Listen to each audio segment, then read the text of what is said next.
Muchas gracias, Ángel. En todo caso, vuelvo a recordar los documentos, tanto el resumen, por decirlo así, del encuentro, como las ponencias de cada uno de ellos, no solo de los que están en la mesa, sino de otros intervinientes en Sagaró, están colgadas tanto en la página de la Fundación Olof Palme, en la página de FDA, como también en la web del Círculo, para que tengáis la información. Muy bien, Luis Ángel, gracias por el esfuerzo para estar hoy con nosotros aquí. Estamos muy contentos, te lo agradecemos, y sin más protocolo te doy la palabra.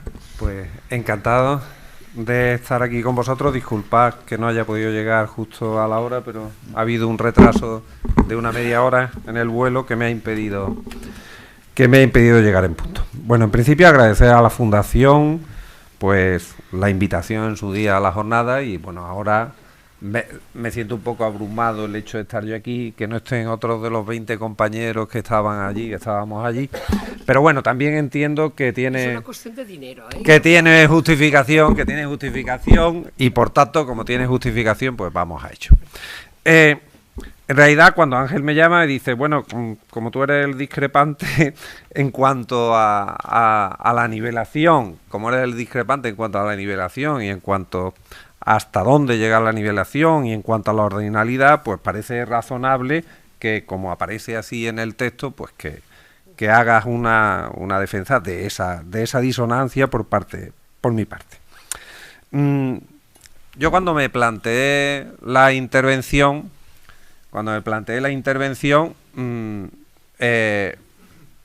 yo lo pensé en términos estrictamente económicos.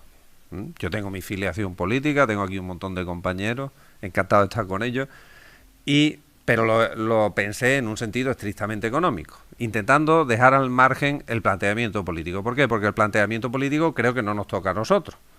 Creo que le toca fundamentalmente, no le toca a alguien que esté por técnico, porque sepa algo de financiación autonómica o algo por el estilo.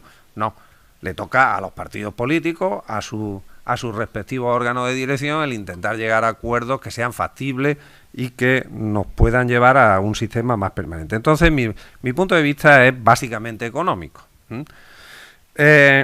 Y me remito a un artículo que es el que yo habitualmente siempre cito, que es un artículo muy antiguo de James Buchanan del año 1950, que se llama Federalism and Horizontal Equity, publicado en American Economic Review, donde Buchanan, que es un economista liberal, pues hace una reflexión sobre cuándo es equitativo un sistema, y llega a la conclusión de que un sistema es equitativo cuando los residuos fiscales de los sujetos son equivalentes. Es decir, cuando una persona que obtiene un determinado nivel de renta, con independencia de dónde lo obtenga, la relación beneficio-aportación que hace a su territorio es igual en un lugar o en otro. A esa diferencia entre beneficios y pagos tributarios le llama residuo fiscal, y dice que hay equidad horizontal cuando esos residuos fiscales son equivalentes.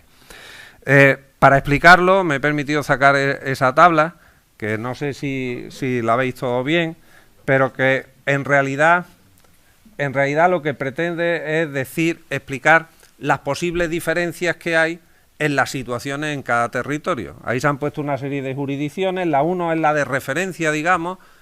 La 2 es una jurisdicción donde hay pocos ingresos tributarios.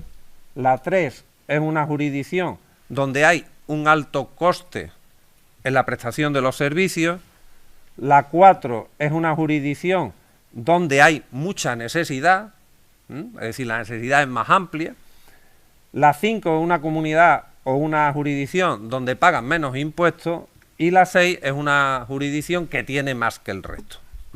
Ahí, si hacemos los cálculos de una nivelación completa, veremos que la de referencia pues obtendría una subvención de 200 euros por habitante, eso está calculado por habitante, es un ejemplo, obtendría 1.200 euros, y los residuos fiscales serían equivalentes.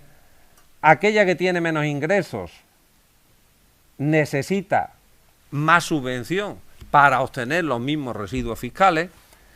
la que tiene más costes necesita aún más subvención y así sucesivamente. Obviamente la que tiene menos costes, la que paga menos impuestos no tiene que asumir, tiene una menor subvención porque paga menos impuestos, porque ha decidido voluntariamente ofrecer menos servicios públicos, y obviamente la última, que es la que tiene recursos excedentarios, pues esa no necesita subvención en ningún caso. Bueno, ¿qué pasa? Ahí están los residuos fiscales equiparados. ¿Qué pasa si nosotros decimos, no, vamos a hacer, por ejemplo, una nivelación del 70% y después el resto de los recursos los vamos a repartir siguiendo esa alternativa de que en todo caso, si hay un desequilibrio, ese desequilibrio deba reflejar la situación original de recaudación, ¿vale? ¿Qué es lo que ocurre ahí? Bueno, pues lo que ocurre ahí es que obviamente ya empiezan a haber jurisdicciones donde los residuos fiscales ya no son equivalentes, ¿vale? Aquellas que tienen más costes, aquellas que tienen menos ingresos, aquellas que tienen más necesidades, ya los residuos fiscales de dos personas iguales no son equivalentes. Ya el hecho de residir en una u otra jurisdicción determina que tú tienes más o menos beneficios. Y además cambia la situación de la jurisdicción de referencia, que la he puesto abajo para decir, bueno, ¿y qué hace? Esa jurisdicción obtendría unos recursos adicionales. Su subvención pasaría de 200 euros por habitante a 247 euros por habitante. ¿Qué hace esa jurisdicción? Esa jurisdicción básicamente, olvidándonos de que se dedique a amortizar el déficit, que parece ser que amortizar la deuda, que parece ser que es algo que nadie quiere, o que nadie intenta, pues tiene tres alternativas. Una, pues la primera alternativa es, empieza a subir los costes de prestación. Es común. Nosotros sabemos que hay casos aquí donde comunidades autónomas que tienen excedentes de recursos se dedican a subir los sueldos de sus funcionarios y aumentan los costes de prestación. ¿Eso es bueno? Bueno, pues ya hemos visto que el sistema en principio rompe la equidad horizontal en el sentido Buchanan, pero además el problema está en que eso es bueno que cobren más los funcionarios de un lugar a de otro. Lo normal es que genere efectos de demostración y que genere una carrera al alza del gasto de las comunidades autónomas. Pues claro, te llega y te dice, no, mira, es que en el País Vasco los médicos están cobrando yo no sé qué. Y como los médicos en el País Vasco están cobrando yo no sé qué, pues entonces yo tengo que cobrar también eso. ¿Por qué? Porque no somos iguales, porque no somos del mismo territorio, no somos del mismo país. Eso ocurre en la realidad. Es decir, cuando una jurisdicción obtiene recursos adicionales por encima de esos residuos fiscales, eso ocurre. La otra alternativa que tiene es, por ejemplo, bajar el tipo impositivo. Y bajar el tipo impositivo lo que nos lleva a la competencia fiscal. Ya sabemos perfectamente lo que es bajar el tipo impositivo desde que Madrid hizo lo que hizo con el impuesto de sucesiones y donaciones. Sabemos lo que va, eso va a lo que va. Eso va a que aquellas que tienen excedente de recursos bajan los impuestos, generan efectos llamadas, desequilibran a las otras jurisdicciones y al final acaban todas teniendo menos recursos para prestarse los servicios. Y la otra alternativa que tiene es prestar servicios adicionales, que eso normalmente no es malo, pero sí es verdad que desequilibra ese residuo fiscal, ¿vale? Pero hay esas tres alternativas y las tres se pueden utilizar. Entonces, desde el punto de vista económico, ¿hay alguna ganancia? Porque los recursos, si hay una desigualdad, tal cuando me pone el documento, si hay una desigualdad, esa desigualdad esté relacionada con los recursos originales, es decir, con los recursos territoriales traducidos, se aplique el criterio de ordinalidad. ¿Hay alguna ganancia en términos económicos? Yo no la encuentro. Yo encuentro que en realidad, si nosotros hiciéramos el esfuerzo por igualar los residuos fiscales y metiéramos en los modelos algo que no hemos metido nunca, pero que debe meterse, porque no es lo mismo abrir un colegio público aquí en Paseo de Gracia que abrirlo en mi pueblo, en Gine, no es lo mismo. Si exploráramos la vía de tener en cuenta las diferencias de coste, si exploráramos la vía de tener en cuenta realmente y bien calculadas las diferencias de necesidad, muy probablemente es posible que comunidades como esta pues necesitaran tener recursos adicionales. si tuviéramos en cuenta las diferencias. ¿Para eso qué hay que hacer? Obviamente, pues para eso, y con esto termino, yo creo que habría que quitarle papel a la política e introducir papel a la técnica. Es decir, a mí me gusta el sistema australiano. El sistema australiano ha despolitizado el problema.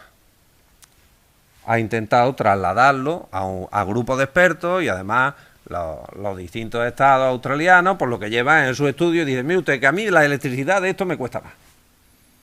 Y si es verdad que la electricidad cuesta más, pues hay que pagarle más electricidad. Y a mí esto me cuesta también más, y así va.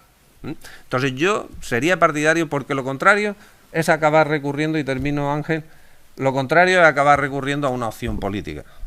Y en una opción política ahí es donde difícilmente nos vamos a poner de acuerdo, porque no solo se cruzan las discrepancias políticas ideológicas, es que se cruzan las discrepancias territoriales, porque en función a donde me haya tocado yo voy a defender una cosa u otra. Entonces, esa es la explicación del por qué aparece en el texto esa disonancia y esa disparidad de criterio con respecto al resto de mis compañeros, y muchas gracias por haberme oído. Muchas gracias, Luis Ángel. Entiendo un poco que esta posición final tuya de decir, bueno, tecnifiquemos un poco la solución a este tipo de cuestiones mediante pues una agencia a la cual se le dan unas directrices generales, y a partir de ahí la agencia... Bueno, esto que puede parecer un poco extraño, quizá estás pensando en los bancos centrales, ¿no? También se les da una instrucción general y a partir de ahí se deja la instrumentación de esa política a una componente más técnica. Estás pensando algo así, ¿no? Estoy pensando en algo así, y también estoy pensando en que una suerte de acuerdo de Pacto de Toledo aplicable a la financiación autonómica, que incluya la solución de otros problemas, de uno de los fundamentales, que es el que va a hablar ahora el compañero, sí, que es de verdad el que desequilibra todo el sistema, pues yo creo que sí. O sea, yo creo que sí.